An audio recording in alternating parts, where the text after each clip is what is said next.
So I would love to have you just tell me the whole story Okay. of what the heck happened with Al's leg. Like what? I mean, we know it wasn't the cat. We know it wasn't the cat, but she certainly did trigger it, and she was in the doghouse for several months, according to Al. Poor little kitty. So, yeah, that tiny little cat scratch. Somehow, I understand that the MRSA virus is in all of our bodies, and it's up to our immune system, I guess, to process that and handle it. But in his case, for whatever reason, it also came in the time where the coronavirus came out simultaneously. That was in the beginning of February when that all came to happen. And this leg that tiny little scratch just morphed into one big hole with several tiny little ones around it where the Band-Aid was touching on the skin. So every time you pulled the Band-Aid off, the bacteria was able to jump and go in. Yeah, so it's morphed from one big hole. I never saw, I had an image, you know. All I know, it's JuJu. JuJu. In the air, it's everywhere. My leg's getting better.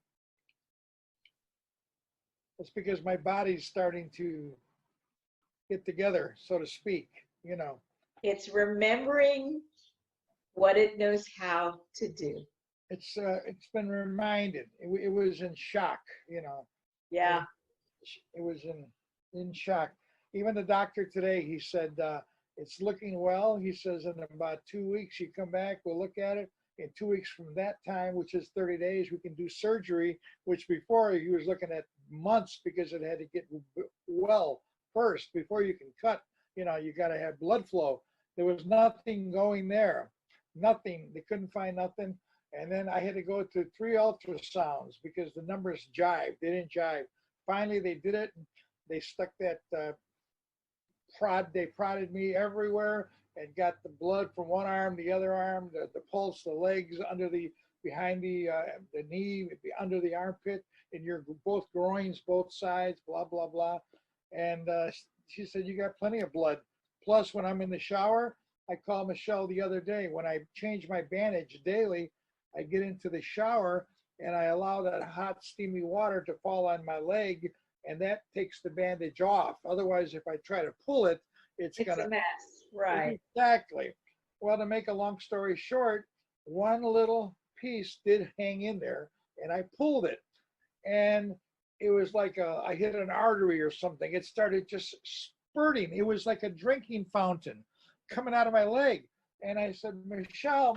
She's like, what? You know, I go, no, look. And she goes, oh my God. And I says, no, that's wonderful. The whole bottom of the shower was filling up. I said, that's wonderful. They were worried about blood flow. Look at this. This is spurting out, you know. And since that time, it's been good. Now, at the same time, he has changed my medication.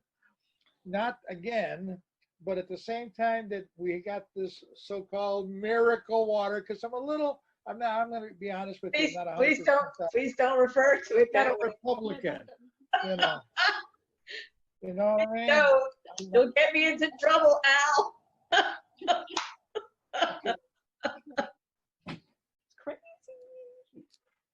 He's just who he is. It's okay. He's making his associations. I thought that was really interesting. Yeah. So he's still on the skeptical side, and that's interesting to me. I don't understand that part. It's okay. It's you have to reach a certain point of, at least I've seen, there's no other answer, there's no other solution. Mm-hmm. And when people reach that point, you know, Yeah. or maybe this person's going to die from some form of sepsis, if this MRSA gets into the bone, into the blood system, gonzo, you are out of here, right? That's it.